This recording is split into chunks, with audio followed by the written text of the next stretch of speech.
Good morning. Oh, what a wonderful audience. You talk back. I love it.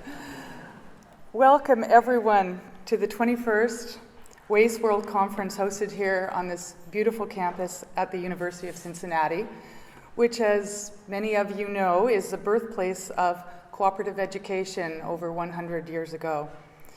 And I think it's really very fitting that we are here at the exact place where Dean Herman Schneider conceived of this notion of formally bringing together education partners with employers as co-educators for this enriched model of learning known broadly as work-integrated education.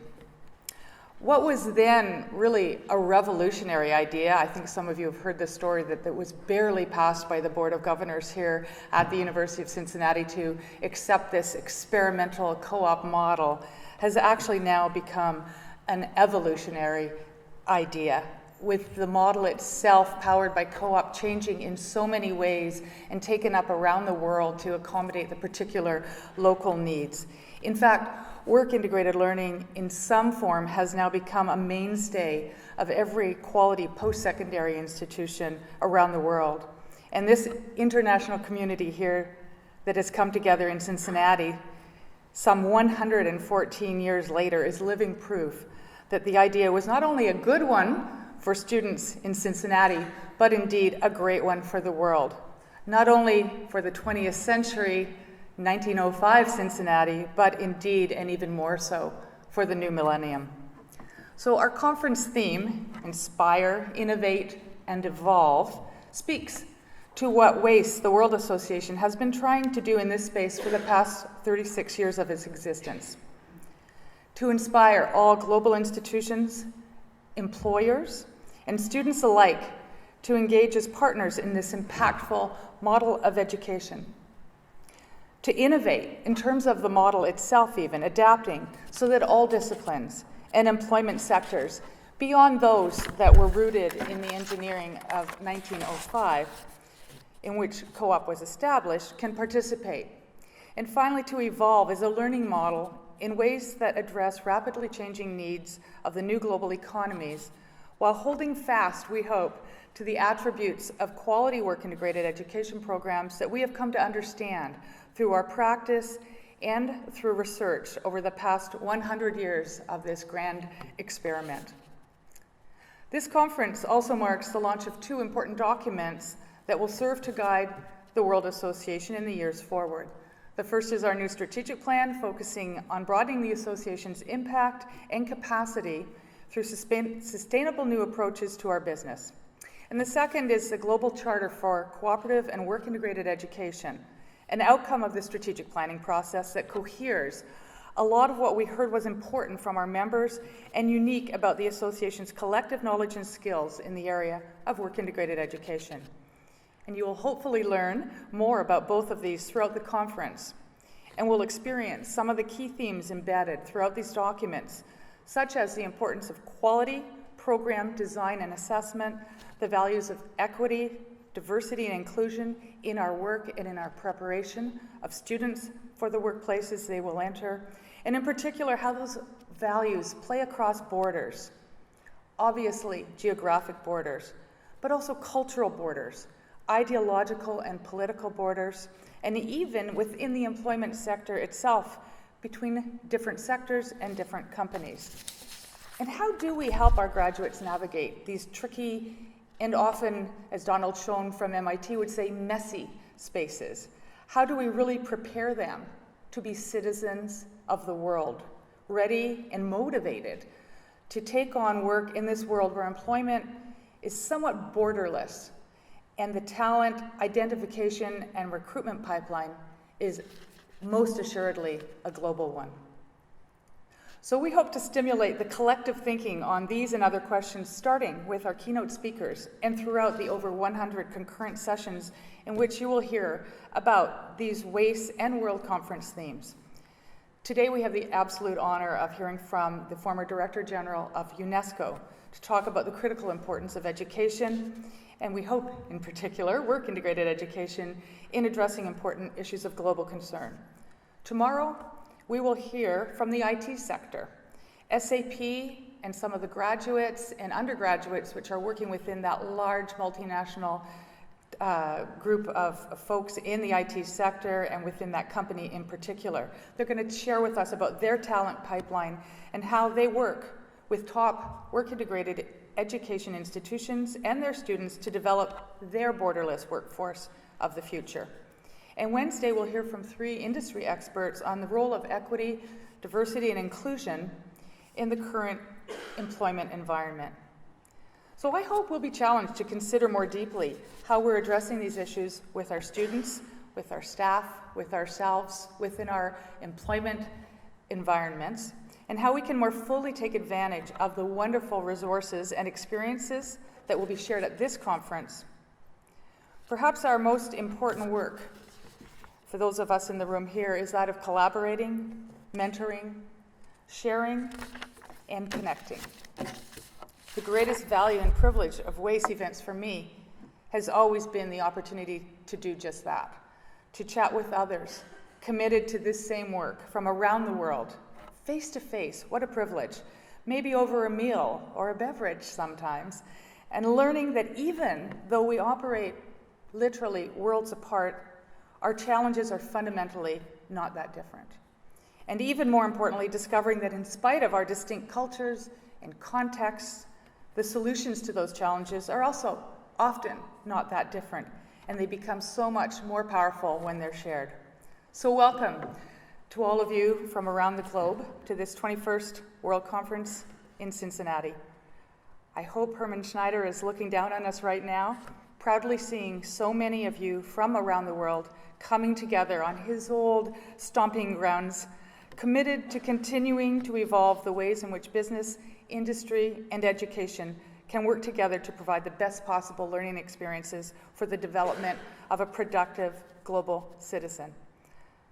I would now like to welcome to the podium Dr. Gigi Esco, Vice Provost for Undergraduate Studies and Interim Dean of the Division of Experience-Based Learning and Career Education.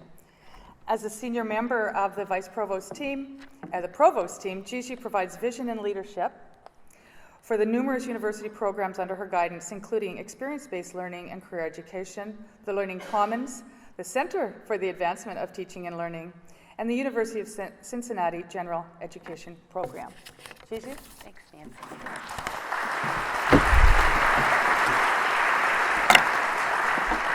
Welcome to the University of Cincinnati, and I have to say it one more time, the birthplace of co-op. You will hear that. I think you should keep count 30, 40 times before the conference is over, because it's very much a point of pride for our university, and it's very much part of our DNA.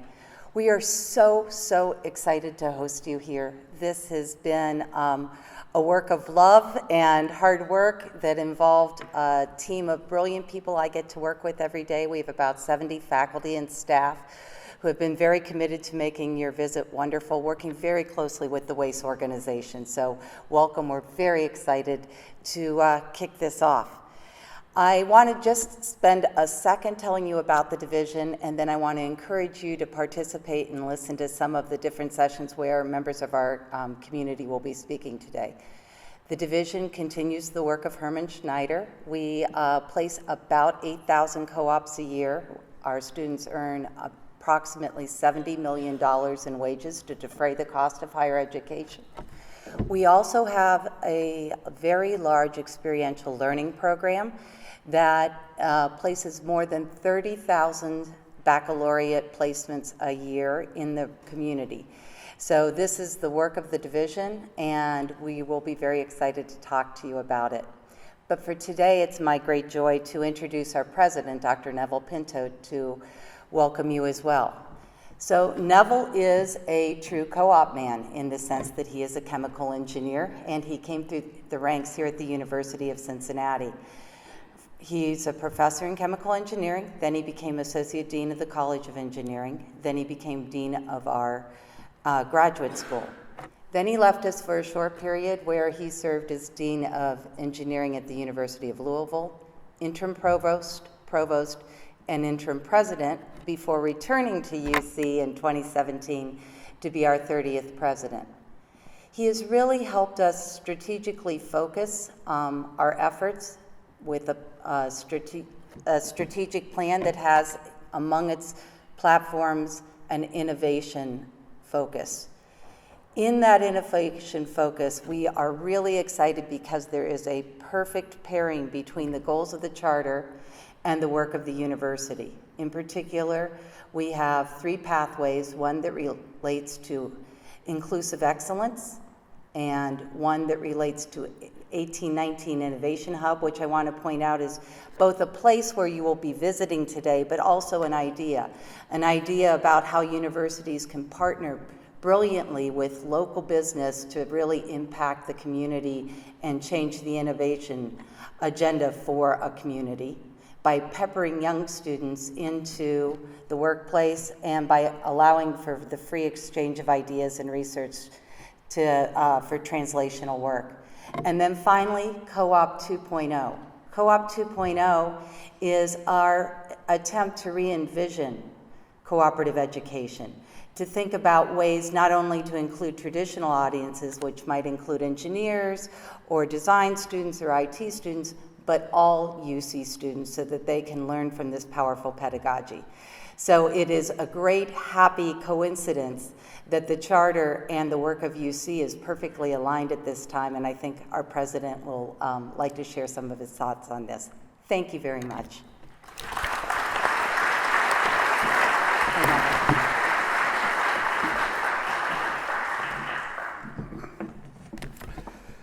Thank you, Dr. Esco, and thanks for your leadership and that of your team in helping to get this organized. And good morning, everybody, and welcome to the University of Cincinnati. We're so glad you're here today. On behalf of all our students, our staff, and our faculty, I welcome you to this campus. Joining us today is the chair of our board, Mr. Wim Portman. Wim, if you will please stand up. Thank you for being here today to welcome this group.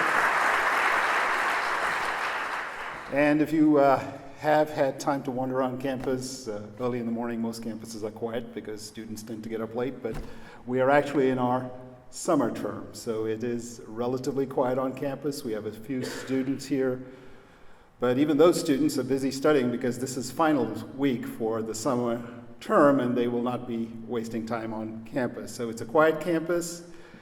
Typically it's busy with activity. So I ask, where are those students right now? What are they doing? Well, they're not on campus. And I can tell you that more than 3,000 of the University of Cincinnati students are starting their workday today or on their way to work as cooperative education students. One of the UC students who is co-oping today is Lilly Powell. Lilly is part of our first cohort of students who is working toward a bachelor's degree in information technology while finishing high school. She is among our first students in a newly conceived co-op education pathway program that connects high school to college.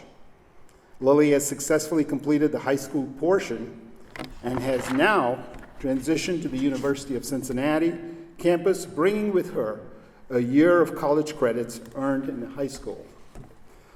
She is now in her first co-op job right here in our Information Technology Solutions Center. Her goal is to earn money to help pay for her college degree so that she doesn't have to take out loans. Truly astounding is that Lilly is only 16 years old. Lilly combined her junior and senior years in high school with her first year of college all in 1 year. I mention Lilly and our other 3,000 students for 2 reasons. One is to remind us of the primary reason that we are here at the 21st Wace World Conference. It is for the students at our institutions around the world. The second reason is to demonstrate that at the University of Cincinnati, where we are proud to have given birth to cooperative education more than 100 years ago, the second time it's been mentioned, we recognize the importance of adapting to the needs of today and tomorrow. We know that we have to reinvent co-op so that more students like Lilly may benefit from work-integrated learning. As we look to the future, we are defining Co-op 2.0, our brand for the next generation of work-integrated learning. No matter what we call it, we recognize the essential and transformational value of work experience to the education of students. Work-integrated learning is a key to making college more affordable, and it gives students a chance to discover their passions and get a head start on their careers. I want to thank Wace for bringing the 2019 World Conference to the University of Cincinnati in this, our university's 200th anniversary year.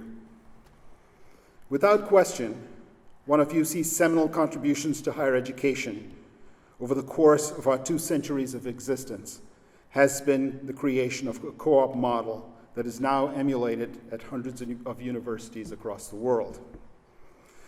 Earlier I mentioned Co-op 2.0 as our new reimagined co-op. What is it? First, Co-op 2.0 is nimble. All aspects of our lives, particularly our professional lives, are moving in fast forward and accelerating. This accelerated pace compels us to rethink our models of work-integrated learning. They must be nimble and adaptive as never before.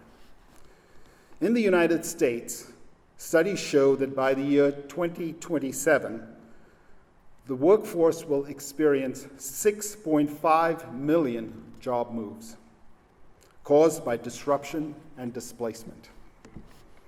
The reskilling revolution and the need for layered credentials urgently call on us educators to be deftly responsible to that new reality.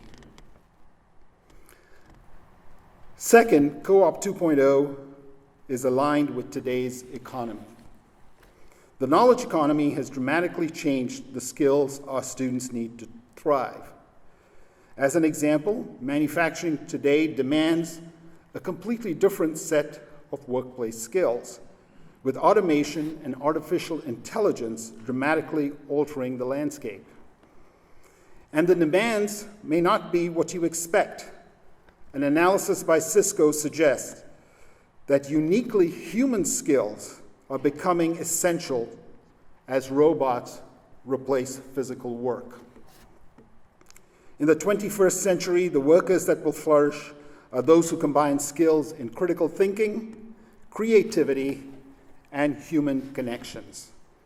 And beyond that, in the spirit of this conference, I will add, in our flattening planet, what is essential is international cultural awareness. Third, Co-op 2.0 targets expansion.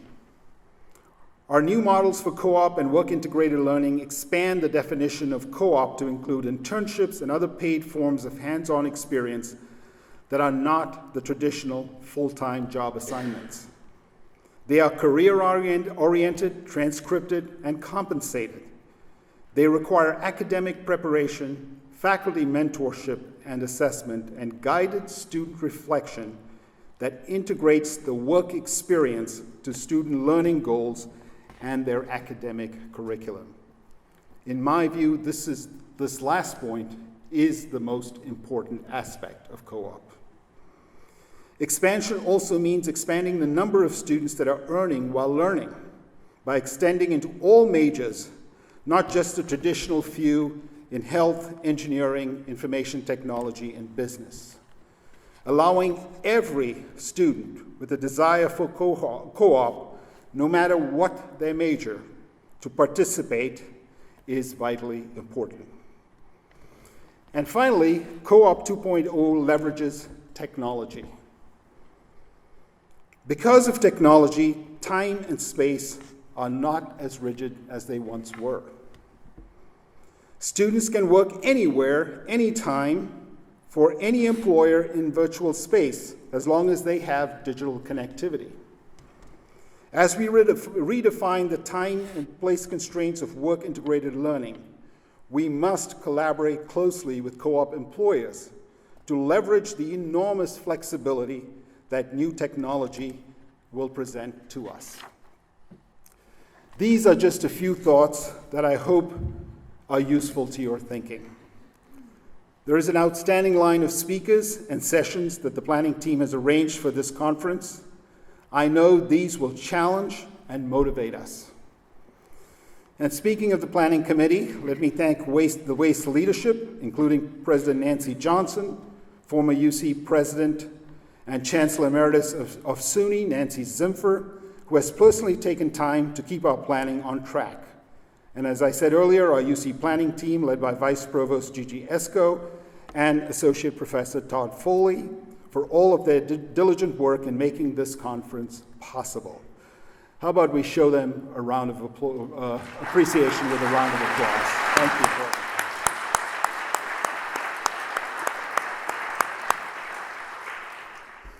I also want to welcome and acknowledge our Wace delegates for being here, as well as our President's Summit delegates and Interchange 2019 business executives and industry leaders. Finally, I want to recognize some leaders from government who have joined us here today. Let me start with Representative Catherine Ingram of the Ohio House of Representatives. If you will please stand up if you're here. Thank you for being here. Jeff Robinson and Jeff McGill of the Ohio Department of Higher Education are also with us today. Thanks for being here. Appreciate it. And from the office of U.S. Congressman Brad Wenstrup, the Regional Deputy Director, Alex Scharfetter, is here as well. Alex, will you please stand up? Thanks for being here. I hope all of you will take time to enjoy our campus and our city. We call it the Queen City. We're very proud of it, and I think there's a lot to explore in this wonderful Midwestern city that we call our home. Thank you for being here, and again, welcome to the University of Cincinnati.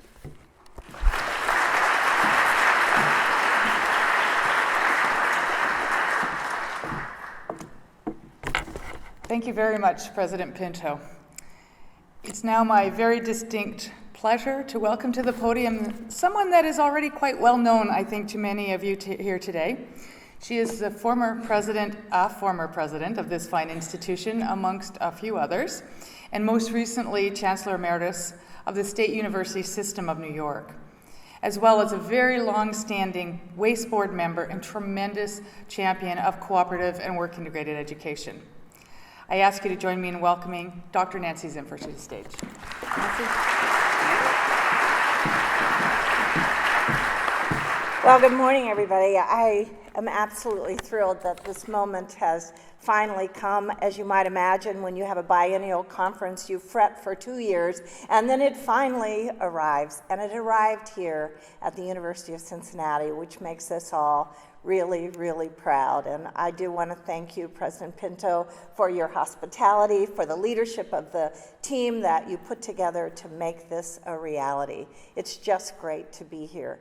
And you might know how entertaining and fun and serious it can be to work with Nancy Johnston. This is a brainchild, a dream come true, that today would be a celebrative day. We have many presidents here from around the world, and we're going to hear, as the days go by, what it means to speak at a global conversation. So my tutorial is to remind you that we say UNESCO so easily and so fast that I was in the car last night saying, no, wait a minute, it's the United Nations Educational, Scientific, and Cultural Organization, but we never say that. So I didn't want to glide by it today, because we really think in this keynote address, this is an opportunity for us to join the global conversation in a way we have not been able to do before.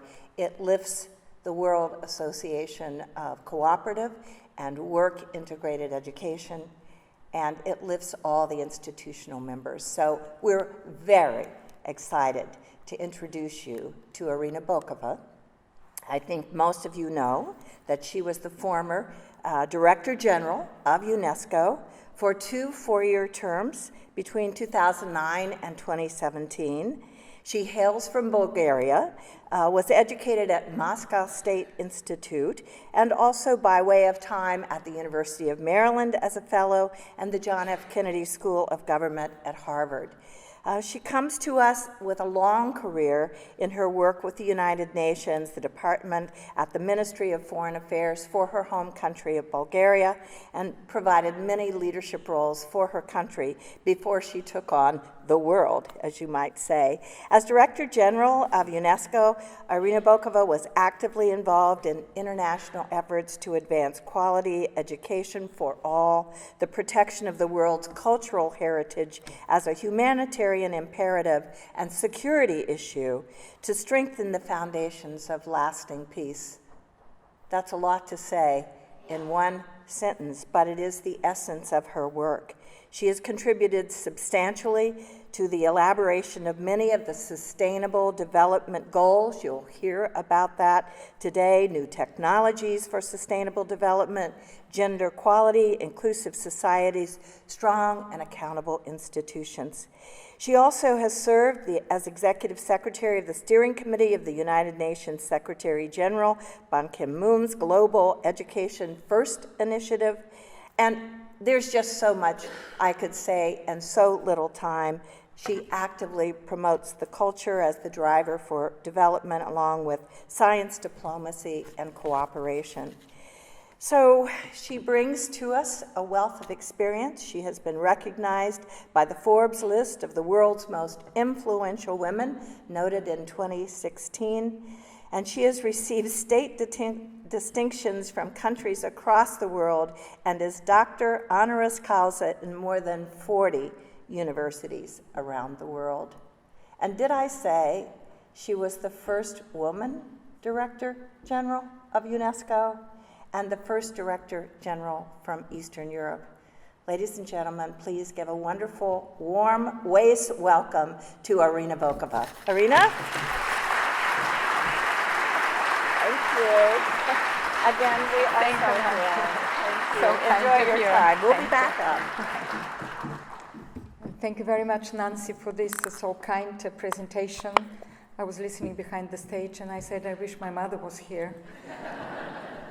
But let me, of course, thank most wholeheartedly President Pinto, Nancy Johnson, for this very kind invitation. I come here to talk about education, and I'm very humble because this is an audience of educators, an audience of committed people who know what education can bring to the world. I guess I'm invited also, as Nancy Zimpher said, to share with you the experience of the United Nations and how from this international platform, multilateral platform, we have been working to inscribe education at all the levels, the holistic view of education within the Sustainable Development Agenda of the United Nations. So I'm trying to fix this. Unfortunately, it doesn't. Yeah, so that is. So these are the 17 Sustainable Development Goals. Very briefly, I wanted to show them to you because the work of the United Nations for the last 10 years was very much focused until 2015 with the adoption of this Sustainable Development Agenda.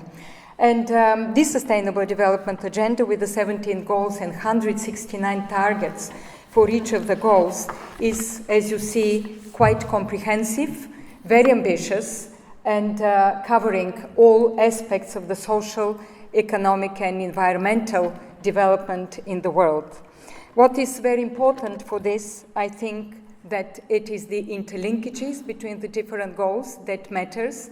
It is also the comprehensiveness of this agenda, and it is also that it is adopted unanimously by all the member states of the United Nations.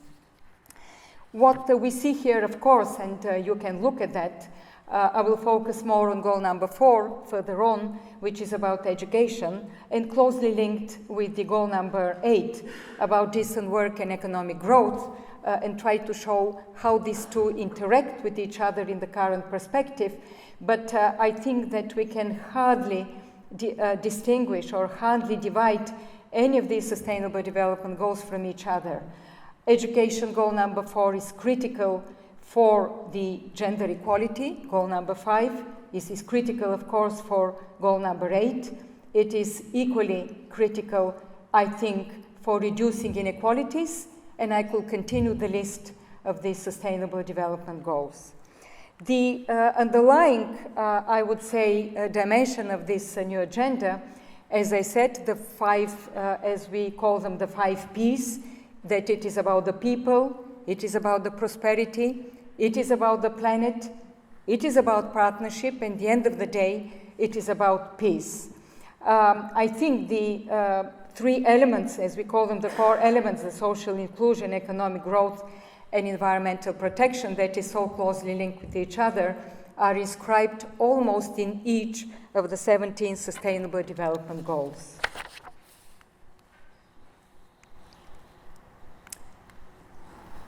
I'm sorry, I probably do not know how to do it right.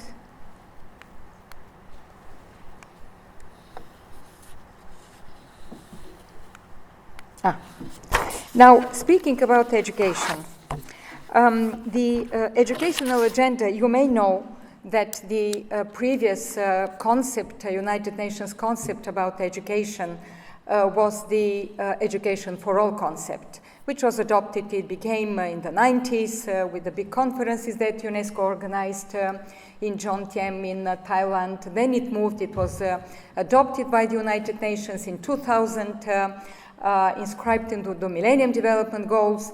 But there was a lot of thinking and evolution about how to continue and move on with this global educational agenda. Millennium Development Goals and Education for All was quite limited. It was just about primary education. It is about putting kids in schools. It was not about quality education. It is not about the holistic view. It is mostly directed, oriented towards the developing countries. And within the Sustainable Development Agenda effort, we were brainstorming and working with governments, with the private sector, with academia, with everybody in order to present a holistic view about education. And finally, the title, Promoting Inclusive and Equitable Quality Education and Lifelong Learning for All, which is goal number 4, I can assure you that every single word of this title was very carefully balanced, debated upon, discussed, adopted after enormous effort by the international community to come with this view. Promoting inclusive education, and I will further on show what it means. It was important for the equity of education that equity brings in a society. It is also inclusive in terms of having all members and the vulnerable minorities and everybody, women and the others, into the education system. Quality education is a totally new concept that was adopted by the United Nations, because for the first time, actually, we were focusing on the quality education. Lifelong learning for all, of course, was the underlying, I would say, basis of this goal number 4, because if you see, it is not lifelong education, it is lifelong learning for all. And I think this was also a huge change in terms of terminology to show that we are not speaking just about education, we are not just speaking about transfer of information or knowledge, but we are speaking about lifelong experience and about learning. And as I say, for the first time, there are many firsts in this goal number 4, as into the other Sustainable Development Agenda, but for the first time there was this holistic view of education, that we have to start from the early childhood education into the tertiary, that it is also very much responding to what is needed nowadays in societies, in economies, from the point of view of growth, but also of social inclusion, and about the need for innovation, creativity, and for new skills. I would like to go very quickly within the different targets of this goal without taking much time, but I think it's important to see the comprehensiveness of this agenda. It is about the first, about inclusion. It is about access to education, for one. The second, of course, it's about early childhood care and education. It is for the first time that this is included in such a holistic vision, very much neglected until now. In more and more countries we see are putting systems in order to recognize that early childhood is critical for the further development of the human person. And also to have affordable quality technical, vocational, tertiary education, including university. This is also for the first time, and I will speak a little bit longer, of course, about this. It is also about the decent jobs, entrepreneurship. It is about the skills and the relevant skills, which is also critical nowadays. About gender equality, definitely, because we know, unfortunately, that still in the world there are huge disparities in terms of including primary, secondary education, and further on between boys and girls, between women and men. And just to mention a figure that might be shocking for many of you, but globally, mostly, of course, in the developing world, but not only, I would say, some of the developed countries also suffer from this problem, that only about 60% of the countries have achieved parity in primary education and 38% parity in secondary education. So you can imagine what a huge problem still this is for the world. Then goal number 6, target number 6, is of course about literacy and numeracy. You know that literacy still is a huge problem. Again, 800 million people in the world are illiterate. When I say illiterate, globally illiterate. And if you add the poor quality education in many countries, we know that there are more than 250 million young people who have been through some kind of education, formal, but technically they're not literate. And they also do not have the numeracy skills. And further on I will speak, but let me here mention, speaking about numeracy, we know the technology, we know the advantages of new technologies, but as long as this is an international conference, and I think it is important once again to say that half of the world population, 3.5 billion people, do not have any access to some of the technologies that we are used to, internet and others. So it's a challenge and we have to work to overcome it. And target number 7 is very interesting, and I will also mention it a little bit more. It is about education and sustainable development, but it is also education for values. It is about what education brings to the people. It is about the other side of education. It is about creativity, innovation, intercultural skills, interpersonal skills. So much in need today. It is about promoting a culture of peace, about human rights, about democracy, and something that we call global citizenship education. And this is also a new concept. I know that it's still very much into the work. It's very much debated, but I think it's very important if we want, and particularly here when we speak about cooperative education, when we speak about education that blurs the line, that is not strictly confined to the traditional thinking about education, global citizenship education is an important new concept. So when I said that there were very new firsts in this new concept, of course, it is about science and higher education that for the first time were recognized as important for the global perspective of education for the future, and also that are part of the, on one side, as I said, of the overall, but also a target in itself. It means that we have to promote actively post-secondary education, tertiary education, and we were also very much speaking about the interlinkages, what it brings to the solving of the other problems of sustainable development, and also something which is goal number 17 about partnerships. It's very much, I believe, at the core basis of Wace movement. It is about partnering with the private sector, between academia, the private sector, the governments, and all the, I would say, stakeholders in this, if we want to have the results of inclusion and growth. Now, I'm sorry.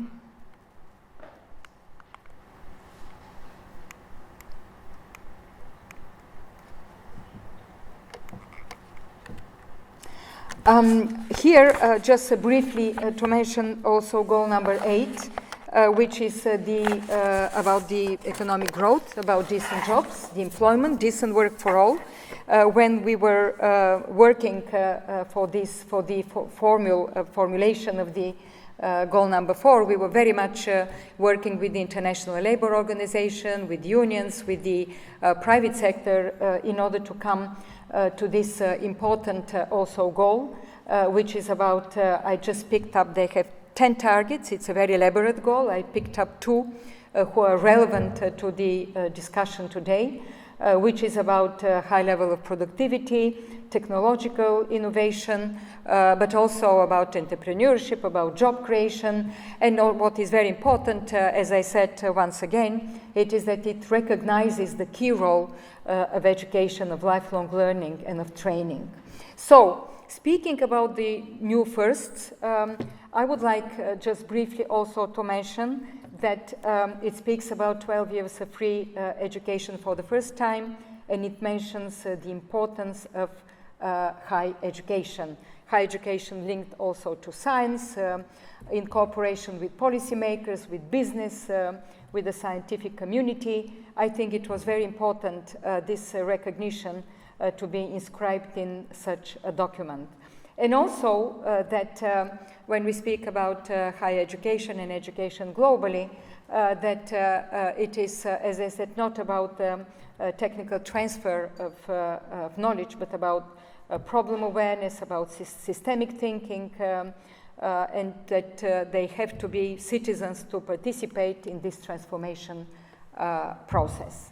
Now, also briefly about tertiary education. There were very specific, I would say, linkages. It is about the accessibility and affordability of the higher education, another big debate, but we inscribed it there. It is about the skills relevant to the employment and decent work and entrepreneurship. It is about scholarships, particularly to the least developed countries. And it is about also I would say this cooperation between the North and the South in order to have the scientists, well-trained educations and teachers, the mobility which we need to create. Now, I would like to focus also, because this is the topic about the decent work here, to mention the importance of this concept, the fourth industrial revolution, that the founder of the World Economic Forum in Davos, Professor Schwab, launched in 2016, and since then it has been very much developed within the global networks. As he mentioned in his book, when he launched this concept, he said it is a fusion of technologies that is blurring the lines between the physical, digital, and biological spheres. There were many studies on this. I think it's an explosion of all different analyses. I'm sure that many of you also were working on some of these issues.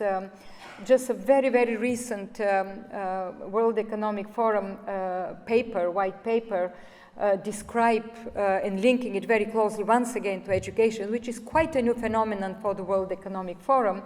There was a special paper on how it shapes the future of education, gender, and work, and also speaking about the necessity of this reskilling revolution that I think Professor Pinto just mentioned in his opening remarks. And here briefly, it is just giving a very, of course, concise and brief sequence of the different industrial revolutions. First at the end of the 18th century, which is the steam power, the urbanization, then we move into the second with the mass production, the early technologies that came, the communication, transportation, then the 70s when we see the first internet technologies appearing, and now of course the fourth, which Professor Schwab speaks about, robotics, AI, Internet of Things, and automation. We all know that this fourth industrial revolution impacts skills and jobs and different tasks. We know that there is a growing concern everywhere in the world, both about the job displacement, but also what kind of skills and the talents will be needed in order to have this fourth industrial revolution work for the betterment of the human condition. We all know that there is a need for more proactive strategy for this search for solutions. Actually, the very last report that they published this year in January during the World Economic Forum towards a reskilling revolution, industry-led action for the future of work, which was created by the Boston Consulting Group and Center for Union Economy and Society. It mentions a very interesting kind of a list of training of skills, of jobs that exist today, that will be increasing by 2020, and they may be declining also by 2021. I'm not going to read all of them. I think they are very interesting, and those of you who might be interested will find this report. I find it particularly interesting. It's a very important report. I just want to focus on the middle, on the increasing skills that are needed for the 2022. It's about analytical thinking and innovation. Then it's about active learning and learning strategies. And if you see, we're speaking about learning, not just education, it's about learning, which may have multifaceted forms. It is about creativity, originality, and initiative. It is about technology design and programming. It is about critical thinking and analysis. It's about complex problem solving. It's about leadership and social influence, something that probably did not exist at all in our previous thinking about the skills for work. It is about emotional intelligence, also very interesting. It is about reasoning, problem solving and ideation, and systems analysis and evaluation. It is very important to look at that, because this is the way education and learning also should be very much focused and shaped, particularly when we speak about integrated education. And much of the debate during the Davos Economic Forum was focused around this type of approach and the need for skillings. And at that time in Davos, many of the corporate executives that were interviewed for this report that stated that it's so important for the curricular of the educational institutions, and I emphasize starting with the earliest education stages. I want to emphasize this point because it's very much linked to our thinking about education goal number 4 and all the holistic view of education. You don't start to develop these skills only at the last stages of education, post-secondary or the last of the secondary. You start early on. And this is where I think this holistic vision of education is so important to be well understood and inscribed in public policies, in partnerships, with the private sector, with academia, and with the others. We know what we already know. I asked myself this question, that it means all this what it means. It means that universities, colleges, all different types of learning environments and platforms will never be done with their education. But they must constantly engage and continue engaging also with the colleagues, outside experts, and other stakeholders. We know also that, as I said, the fourth industrial revolution, and this is important to know, it is not just about breaking down some scientific problem, but it is also about the interconnectedness between each of these problems. But also, and I come back to what Professor Schwab said, formulated about the fourth industrial revolution, that it is this interrelation between physical, chemical, biological, economic dimension of the problem, and what we actually call the global citizenship education. And also, we also know that in order to make this technology, in order to know better, to analyze the impact of these technologies, it is important not only to know the technical impact, to analyze the technical impact, but also I think it's important to look at the societal, the environmental, some of the social political impacts of this. I think this is important because these new technologies, robotics, artificial intelligence, Internet of Things, automation, nanomaterials, and others, they will provide the workforce, the people, with the developments of new products. But also, I equally think, and we know that nowadays the questions about the ethics, the questions about the impact on societies is becoming emerging as something very important. So they really have to know the effects of these technologies on this ethical side, the ethical use of technologies. So, as I said, it's very important in all these educational strategies to have in mind the deep consideration of the human condition. At the end of the day, I think we are working for the humanity, we're working for the people, for the communities, we're working for something that is social inclusion, economic growth that has an impact on all of us. And that is why I think understanding the interconnectedness of all these aspects is so important in an education. And here, of course, it is the questions about intercultural understanding very much. It's about human rights. It's about ethical and value system that we want to instill into the young people. As Professor Schwab said, but not only, I think many researchers nowadays recognize, and we all know, that the hallmark of the future fourth industrial revolution workplace will be this, to maximize the development of intercultural and interpersonal skills, something that did not exist before as a kind of a target. So those students who could grasp this knowledge, who could grasp these competencies, these insights that could be more, I would say, interpreting this, making an interpretation of these skills into the workforce and working, of course, with a wider community of experts and stakeholders will benefit mostly in the current circumstances. So what skills, apart from what I showed, the skills that are growing more needed, there was another report, because I'm a member of another commission on youth skills for the fourth industrial revolution that is co-chaired by Intel and by the Global Business Coalition for Education. And we commissioned a report recently that was just published, Preparing Tomorrow's Workforce for the Fourth Industrial Revolution. And we came to the conclusion that there are 4 skill categories to support success into today's work. So it's workforce readiness, the first one.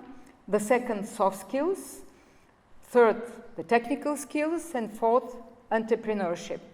So building on these 4 skills and continuous lifelong learning, as we say, which is always critical to participate into the changing landscape of work, we thought important to promote this concept, and I think it's very much also linked to what Wace is promoting. So the workforce readiness, we just in the report, there were the definition of this is that it's foundational to individuals' entry and ongoing success. So the purpose of this will be to support youth in finding and securing employment and succeeding within the workplace. And the third is to give examples of such actions, literacy, numeracy, digital, self-presentation, time management, social norms, and all the others that can be provided to the students for them to be successful further on. The soft skills, we spoke a little bit about it, but I think they are very important, increasingly important. When we saw the rise of the soft skills, the rise of the soft skills for from the report of the World Economic Forum by 2020, and here the definition is personal attributes, social skills, communication abilities, interpersonal relationships, intercultural, and others. And the purpose, of course, when we want to promote this among young people, it is for them to that they integrate and collaborate with internal and external workplace stakeholders, customers, co-workers, management. And I think here, once again, all the work that cooperative education means about it, it's about the linkages very early on for training with the private sector and others for the real life of work. And the examples that were given in the report, it's about communication, critical thinking, creative self-confidence, empathy, leadership, things that I already mentioned previously. The technical skills, I think, are quite well known. It's, of course, the capabilities to perform specialized tasks, expertise in job-specific tasks, and some other examples that I have put here. And the entrepreneurship, which is also very important nowadays.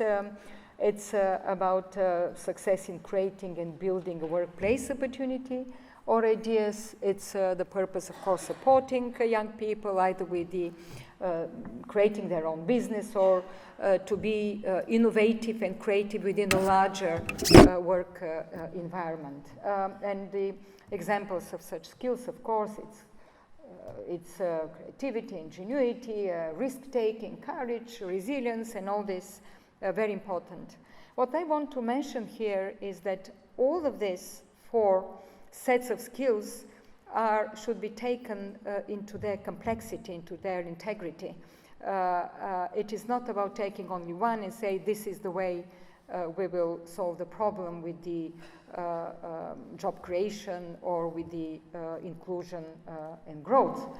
And that is why, because on the basis of this, precisely on the basis of these skills, I think it is very important that this sustainable strategy, the most sustainable strategy that can be built, is to have long-term partnerships between university, different platforms of learning, technical community colleges, with the private sector and others, which can in turn create such educational courses, but also flexibility is very important so that they are tailored either to the needs of the industry, to the local circumstances, of course, local communities, or in bigger environments to the more international business environments. And that is why I believe that the multi-stakeholder approach is extremely important nowadays. It may involve the creation of industry skill boards, different academic institutions. There are different examples nowadays in the world, different sets of flexibility into this approach.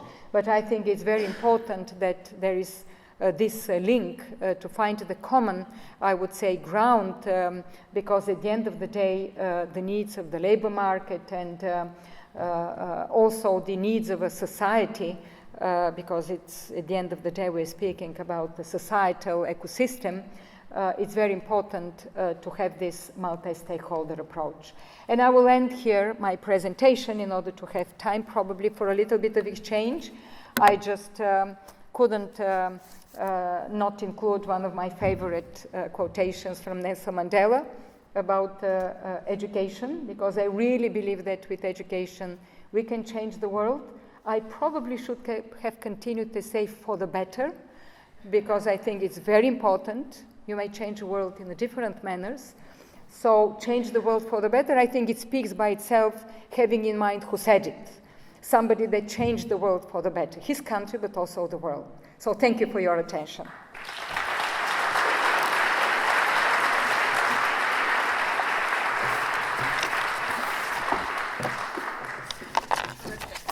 Wonderful.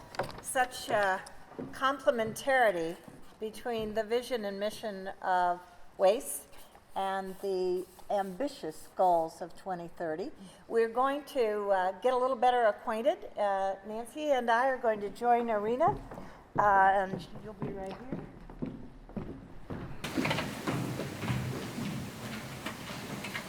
We weren't really sure how to engage this large audience, but we're so absolutely indebted to Irina Bokova for coming from Paris, as a matter of fact, to join us today and to align. I see huge opportunities. I have in my mind one solution. The board of Wace met all day yesterday, and you may know, as those of you who pay attention to branding, that Wace has a tagline. And the tagline is cooperative and workforce integrated education, but then there's also will floating around. And I think what Irina has said is both. It's both. And it solves a conundrum we've had. So I wondered, with numerous goals, was it 17 goals and 5 Ps, and how many indicators? 100 and a big number. How would an organization like Wace play a role in what now will be this massive implementation phase? Well, I think one of the important aspects of this very ambitious, I recognize it's very ambitious, Sustainable Development Agenda, it is that it does not belong only to the governments. Has not been elaborated only by the governments. At the end of the day, United Nations, which are governments, adopted it. But it is, and that is why goal number 17, it's about partnerships. It belongs to everybody. It belongs to the people. It belongs to the all components, I would say, of the society, because it is about societies. Such platforms like Wace, because I think Wace is a wonderful platform that has existed and has been committed to the same approach. Probably you were kind of an early pioneers, I would say, in this approach, which further on the United Nations has adopted, and I really would like to congratulate you for that.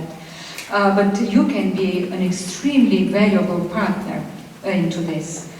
You have not just ideas, you have experience, you have a broad outreach, and I think you should promote this type of approach both within multilateral environment, either UN or some other World Economic Forum, just to mention one, because this is also very much focusing on the same issues that we are speaking now, or some other big events and values, and also be a very strong advocate for this approach.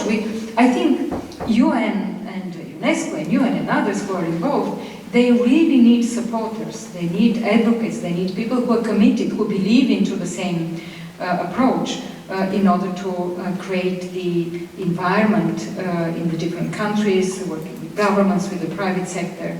So Europe, I would say, an advocate both within the private sector within the government, within the academia, so you're kind of on a crossroad of what is that important. Would you remind the audience who attends the World Economic Forum and why we need to be there? Oh, you know, when I went for the first time, I was elected in 2009, and I was not at all involved by that time with the economic issues of financing and others. And it was the 2010, January, it was after the financial crisis, and I went for the first time to Davos, and I was thinking, what I'm doing here, I'm losing my time, because there was one meeting on education, but it was kind of a superficial, everything was about, you know, macroeconomics, banks, bailouts, financing and all this. And my last, which was in 2017, and I went last year also already not as Director General of UNESCO, but I was invited also to participate in some meetings because I was member of this commission on the future of education, gender and work. I just was thinking that everybody was discussing only these issues. Everything was about reskilling, everything was about jobs, it was about education, it was about training, and this is becoming #1 issue for World Economic Forum, for the OECD, the Organization of Economic Cooperation and Development, because it is I would say, the foundation of this transformation of the economy and jobs and inclusion. So I just want to follow up on that, because that's interesting. In a short 10 years, something not even on the agenda to start with becomes suddenly the focus of it. And what I'm interested in is whether there's been that kind of growth, evolution in talk around kinds of education. So yes, I'm very delighted to see you put quality. It's also something that we're focusing very much on as co-op redefines itself, grows, evolves, goes into 2.0. We're also focused on quality, but I'm curious whether there's been any specific talk about the kind of education that we believe is profoundly impactful in transforming people, in creating the understandings, the intercultural understandings, the interpersonal understandings that we believe only experiential education can provide, or we believe it does it in one of the best and most effective ways. So I'm wondering whether it's just education writ large, K to 9, get through the system, or whether there's a moment in time that work-integrated experiential education has a particular role to play in developing some of the many goals that you outlined for us earlier. I would say that this idea came gradually. It was not from the very beginning widely accepted, knowledgeable, because we're working mostly into the government environment, where ministers, 100 ministers are sitting, and not all of them. When we sit in, of course, such conferences, not all of them are very cognizant about the importance of such kind of education, but this was our role, and this still is our role, to change, to convince, to bring evidence and to show why one or another aspect, a new kind of a tendency is important, or trend. And this came, exactly what you said, this work-integrated education. It came initially through the discussion about technical vocational training, because this is where countries with the good systems and very active into this, like Germany or Republic of Korea or some of the others, were very strongly advocating for that, and also integrating it with work. It came further on, I think, and this is very important, when we started more and more to involve the private sector into this discussion, which was not the case before, because there was a disconnect between the private sector and what we were talking. And I think this is a huge change this last 10 years, as you said, because already the private sector is there, and it is important. And this is once again something that Wace can promote and can do. Well, you did tell us a story about having interns at UNESCO. Would you share that you used to hire? Oh yes, oh yes, absolutely. I think it's very important to engage young people from the early on, I would say, students and others into the work, because I believe in the United Nations, I believe in multilateralism. I think it's a passionate story. Whenever I go, I have traveled in so many countries in the world, and I have seen what the huge impact the United Nations has on the ordinary people. I'm not speaking about lofty principles also high, but I'm speaking about really changing systems. I remember once when the Minister of Education of Cote d'Ivoire, it was in 2016, came to Paris to UNESCO, and she came and she said, I want really to thank you, Director General. She's a wonderful woman, very ambitious. And I said, why? We are not having big money, big resources. We have an office, but we are not one of the richest organizations. She said, because you helped me pass a law in Parliament to have compulsory 12-year education. And this changes profoundly the perspective, the future of the country, of the thinking. And I think this is something that really is important. And then having all these young people, I remember a long time ago, I signed an agreement with another university. I'm here in the oldest, and I congratulate University of Cincinnati for having its 200th anniversary, quite an impressive. And cooperative education was from the very beginning, very early on, let's say, it very much part of the ambition of this university, which is great. But I signed with the UPenn University an agreement, and every year they're sending to the different offices of UNESCO around the world young students to work in different areas, in education, in sciences, in culture, in others. And I went there in 2016, and I met, I still have fantastic memories of this with these young people, and I have met very many of them in different parts of the world. I think it's great. You can imagine with our, what call 1,200 institutional members, that we could take that little concept to scale, not only with UNESCO, but with the entirety of the United Nations. I was personally thrilled to see so much reference to holistic systems of education, beginning early, carrying on through elementary and secondary education, to community college, to baccalaureate institutions and beyond, and this notion of lifelong learning. We have been having conversations about the importance of work-integrated learning, say, in high school. Maybe not in the third grade, but there's exploratory opportunities then as well. Do you think that in this holistic sort of early childhood to lifelong learning, we have a broader place than only tertiary?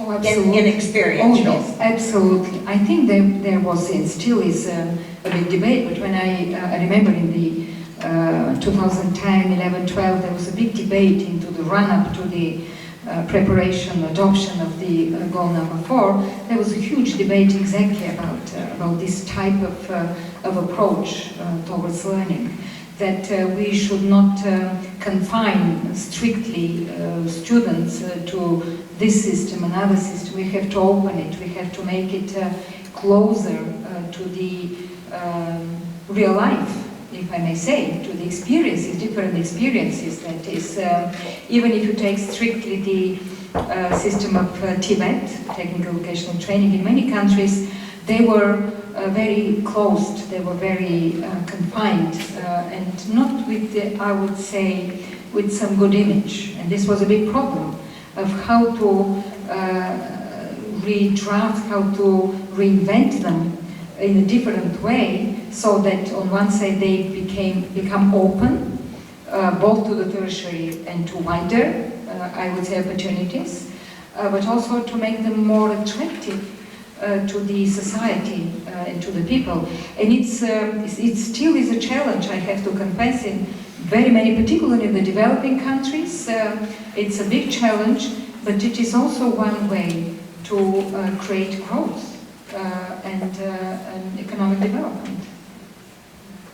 I'm wondering, thank you.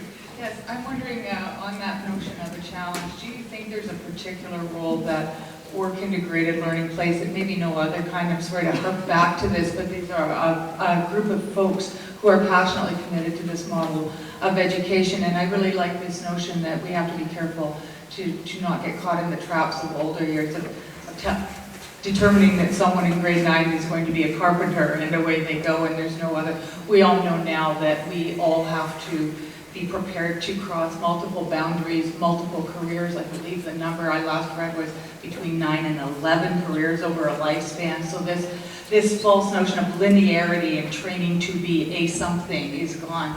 I'm wondering how you think and what your thoughts are regarding the role that work integrated learning can play in developing maybe not workers but work-ready citizens of the world.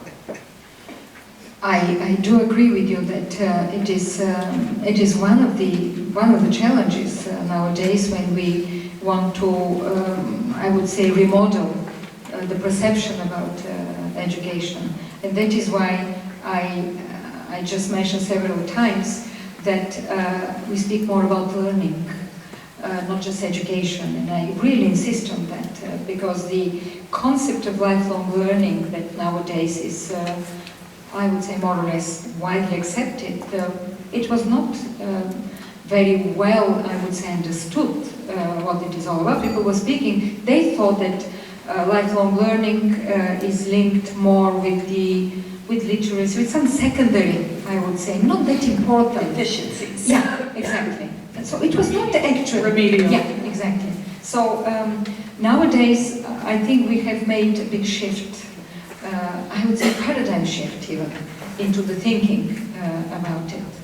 And as you said, nowadays people can just change careers and learn new things and go, and it very much depends on the economy of their own, I would say, interests, ambitions, and others, and we have to give them the opportunity to do that, particularly when we know the threat of it may be, I mean, we don't know exactly, but you know, experts say about we will lose 30% of these jobs or 40% of this. We just have to give the people the opportunity to reskill, to learn something different, to support them. It is, of course, to create the enabling environment in a society, in a community, and then also to know what kind of a curricular or skills we want to teach them, to adapt them to. So Nancy's going to scoot over to the podium. And while she's doing that, one of several rounds of applause for Irina Bokova.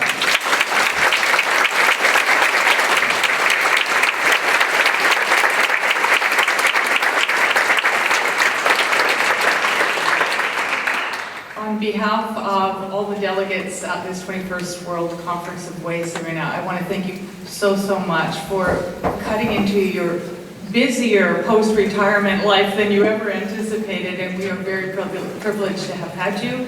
I was personally extremely excited at the number of intersections I saw in what was presented regarding United Nations goals, and how many times they resonated with how Wace perceives its value add to the world, to developing global work-ready citizens who can function to create that ultimate goal of peace that you spoke about. And I want to thank you very much, and I hope you accept a small token of our appreciation.